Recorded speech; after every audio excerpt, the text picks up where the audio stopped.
Allah ta'ala ya zaunar da mu a wannan dare mai albarka kuma mun haɗa a nan ne saboda kaunar manzo sallallahu alaihi wasallam. Don haka sai mu ba da aron kunnuwanmu mu saka nutsuwa, kar mu ce za mu bi daɗin abin da muke ji, wato mai ƙoƙarin gane ma'ana da fahimtar abin da zai amfane mu daga duniya zuwa lahira. A'udhu billahi minash shaitanir rajim. Bismillahir rahmanir rahim. Allahumma salli ala Muhammad wa ala ali Muhammad wa barik ala Muhammad wa ala ali Muhammad kama sallaita wa rahimta wa barakta ala Ibrahim wa ala ali Ibrahim fil alamin innaka Hamidum Majid. فسبحانك لا علم لنا إلا ما علمتنا إنك أنت العليم الحكيم. رب اشرح لي صدري ويسر لي أمري واحلل عقدة من لساني يفقهوا قولي. اللهم لا سهل إلا ما جعلته سهلا وأنت تجعل الحزن إذا شئت سهلا. رب اغفر وارحم وأنت خير الراحمين. اللهم نور قلبي بالعلم والحكمة والإيمان ولا حول ولا قوة إلا بالله العلي العظيم. To ‘yan uwa na wannan taro, Assalamu alaikum wa rahmatullahi wa barakatu. Bayan gaisuwa mai albarka, kamar yadda na faɗa muku wannan zama mun yi shi ne saboda ainihin wato ƙaunar manzo sallallahu alaihi wasallam, muke fata Allah ya ƙara ta a zuciyarmu, ya tabbatar da mu akan bin sunnarsa sawu da ƙafa a bisa aiki da gaɓoɓinmu. Kuma Allah ya shiri zuriyarmu, Allah ya bai ƙasar mu zaman lafiya, Allah ya rufa mana asiri. Kuma mun iyo tafiya mai tsawo zuwa wannan waje domin wannan niyya kyakkyawa, yadda muka zo lafiya Allah ta'ala ya sa mu koma gidajenmu lafiya. Alhamdulillahi ga malamai sun yi bayani, ga ko malam yana kusa da ni sai ya agaza mana. Za mu abin nan ko an yi bayanin cewa za a yi bayani ne dangane da dangantakar manzo sallallahu alaihi wasallam da sauran annabawa. Wannan aiki ne mai faɗi wadda za a iya shekaru ana bayani har duniya ta tashi, domin dama dukansu bakinsu ɗaya kuma akan abu ɗaya Allah ke turo su kira zuwa ga tauhidi. Yasa malam za mu duba cikin suratul baqara, za mu ɗan leko tarihin abul anbiya'i annabi Ibrahim.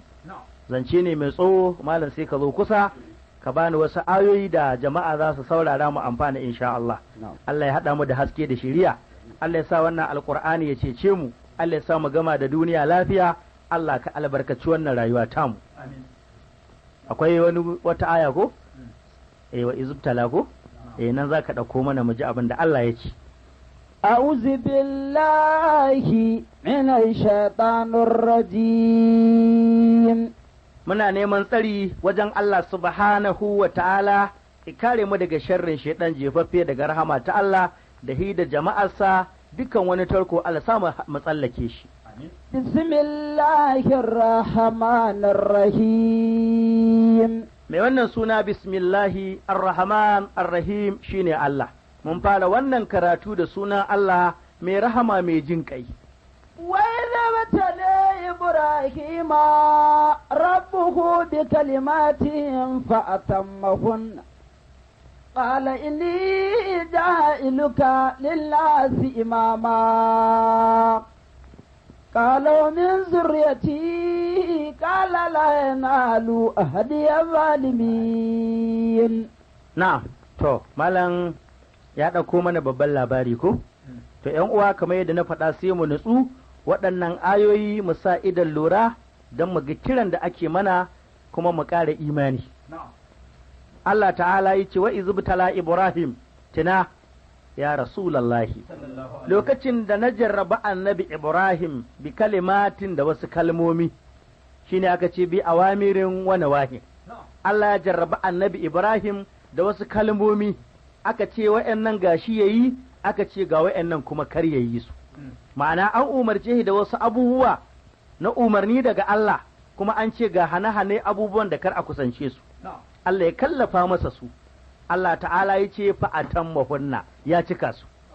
Allah ya ce ya jarraba annabi Ibrahim bi kalimatin da wasu kalmomi, malamai suka ce in ma kalimatul qadariyya in ma kalimatul shar'iyya.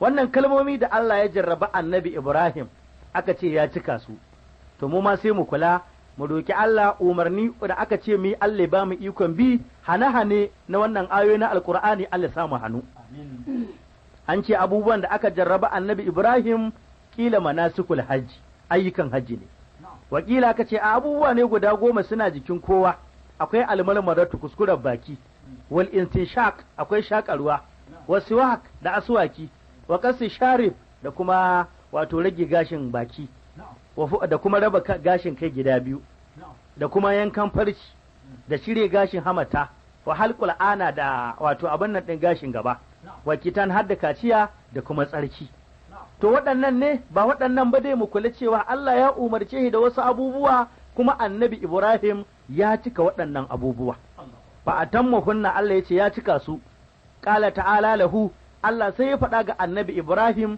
yace inni ja'iluka lin-nasi imama Allah ya ce na sanya ka shugaba ba wai a ce gashi gwamna ko ciyaman ba ko shugaban ƙasa a qudwatan fiddin wanda za a yi koyi da shi a cikin lamarin addini daga farkon duniya har kiyama ta tsaya Allah ta'ala ya ce annabi Ibrahim na sanya ka imaman shugaba qala min zurriyati yace ubangiji auladi hadda ƴaƴana su ma a sanya su al'ayyamatan a sanya su waɗanda za su zama shugaba a rika koyi da su qala Allah yace la yanalu ahadiyaz zalimin Allah yace Ibrahim alƙawari na baya samun azzalimai wato wannan ya nuna a zuriyar annabi Ibrahim akwai wanda za su bi daidai akwai waɗanda za su karkace kamar yadda Allah ta'ala ya faɗa a suratul safat yace wa min zurriyatihi ma muhsinun wa zalimun li nafsi mubin Allah ta'ala yace wa in ja'alna al-bayta masabatan lin-nasi wa amna wattakhadhu min maqami ibrahim musalli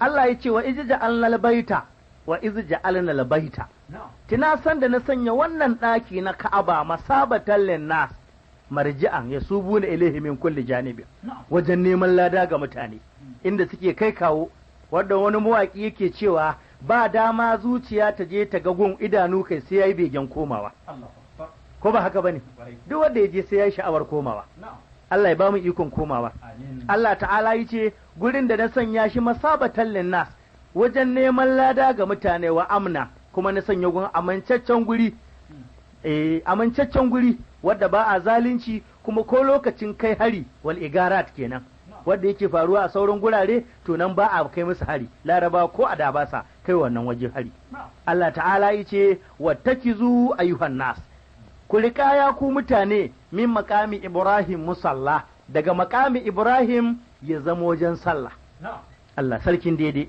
ku riƙi makami Ibrahim ya zama wajen sallah makami Ibrahim dan nan kuwa huwa al-hajaru allazi qama alaihi inda bina'il bait shine dutsen da annabi Ibrahim ya taka lokacin da yake gina wannan daki na Ka'aba idan ka je ma'ana yadda shari'a sunnar annabi ta tabbatar in ka je ka zagaye daki sau 7 to an so ka je ka sa makami Ibrahim a gaba ka kallo nan yamma kai nafila raka'a 2 amma shi ma mustahabi ne idan gu ya cushe duk yadda ka je kai nafilarka abu yayi yadda ake so kalla kenan Allah ya ba mu ikon zuwa mu sallah a makamin Ibrahim kuma ya tabbata a hadisin manzo sallallahu alaihi wa sallam cewa lokacin da aka zo ana dawafi a wannan daki ma'aiki shi da sahabbai an zo daidai sawayen annabi Ibrahim lokacin suna manna a jikin dakin Ka'aba dan yanzu ai ba a jikin dakin suke ba ko akwai yar tazara zamanin sayyidina Umar shine ya dauke su daga jikin dakin ya mai da su can baya lokacin da ya jaddada dakin ginin Ka'aba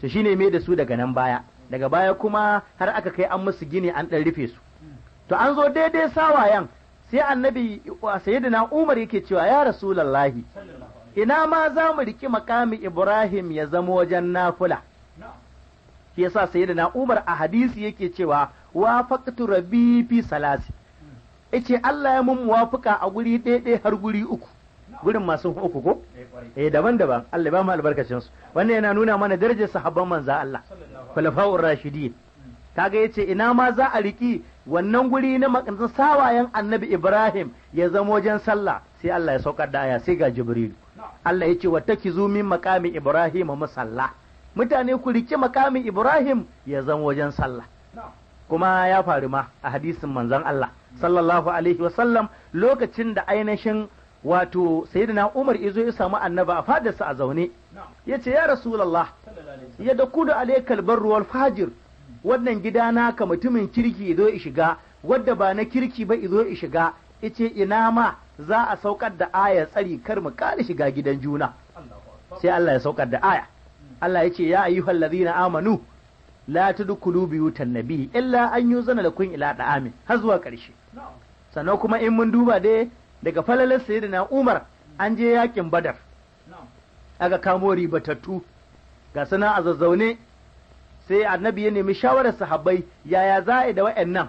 Wasu sahabbai suka ce abin da ya kamata a fansar da su a samu kuɗi, a sai abinci da sauransu, tunda gwamnati ga yadda abu yake. Ana shawara sai ban zo ine mai shawarar sayyidina Umar. Ma'aiki ce Umar me kake gani? Yace abin da nake gani a sare kansu. Sai Allah ya saukar da aya nan ma yace ai ma kana lin nabi an yakuna lahu asra hatta yuskina fil arad turiduna arada dunya wallahu yuridul akhirah. Sannan sayyidina Umar wata rana ya zo ya shiga gidan manzo sallallahu alaihi wasallam, sai ya tarar matan ma'aiki sun zagaye manzo ummahatul mu'minin akan lamarin kishi, suka ce muna matan shugaba gashi ba sarka mai tsada babu kaza kaza kaza. Sayyidina Umar izo ya gansu sai ya ba su shawara, yace idan kuka matsa mar saura kaɗan sake ku a bashi waɗanda suka fi ku. Sai Allah ya saukar da aya, Allah ke cewa asarabuhu in dallaka kunna an yi badilhu azwajan khairan min kunna, har aka kirga irin waɗanda za a canja manzon Allah. Yace musulmatin mu'minatin qanitatin ta'ibatin abidatin sa'ihatin sayyibatin wa abkara, har ƙarshe kenan. To wannan dai yana nuna mana darajar sayyidina Umar, Allah ya ba mu albarkacin sa. Saboda haka shine yace to Allah ya ce in an ce wattakizu min maqami Ibrahim musalla, mutane sun rika Ibrahim din, sun rike maqami Ibrahim ya zama wajen sallah. Wattakazu ko kira'ar da malam yayi anan kenan. In kuma an ce wattakizu ku rika ayyuhan nas, jimla insha'iyya kenan. Ku rika maqami Ibrahim ya zama wajen sallah. To Allah ya ba mu iko mu je bi sallah. Amin. وأهدنا إلى إبراهيم وإسماعيل أن طهر بيتي للطائفين والعاكفين والركع السجود. Allah ta'ala ya ce mun yi alkawari da annabi Ibrahim ko kuma mun umarce su, wa Isma'il hi da ɗansa Isma'il ai su tsarkake wannan ɗaki, ma'ana an ɗahira baitiya min al-awsa, su tsarkake wannan ɗaki na Ka'aba daga dattun gumaka, tsafe-tsafe da ake da camfi da yanke-yanke, su tsarkake shi littafi da ɗawafi, wal akifiyin almuqina fihi, a zauna gun a nemi tuba, war ruka'i sujud jam'i raki'in wa sajidin kenan, ai musallina kenan, a zauna ai sallah ta farilla guda biyar ai ta nafulfuli. Wannan aya ta nuna mana abin da ake a gindin wannan ɗaki. Allah ya ce وإذ قال إبراهيم رب اجعل هذا بلدنا آمنا وارزق أهله من الثمرات من آمن منهم بالله واليوم الآخر. Allah ya ce wa iz qala Ibrahim, tana ya Rasulullahi mu kalla abin yan uwa. Lokacin da Allah ya ce annabi Ibrahim ne ya zo ya gari maka addu'a. Allah ya ce tana iz qala Ibrahim, lokacin da annabi Ibrahim ya ce rabbi ya Allah ij'al haza, ka sanya hazal makan, wannan fili na maka ya zama baladan aminan, gari amincaccen gari. Faqad ajaba Allahu du'a'u, Allah ko ya amshi addu'a Annabi Ibrahim, ya sanya wannan guri zama guri ne haramcacce wanda la yasfiku fihi damul insan, ba a zubar da jinin mutum, wala yazlimu fihi ahadan, ba a zaluntar kowa, kai wala yasadu sauduhu, ba a farautar kayan wajen, wala yakutala kalahu, ciyawar gumma ba a yanka.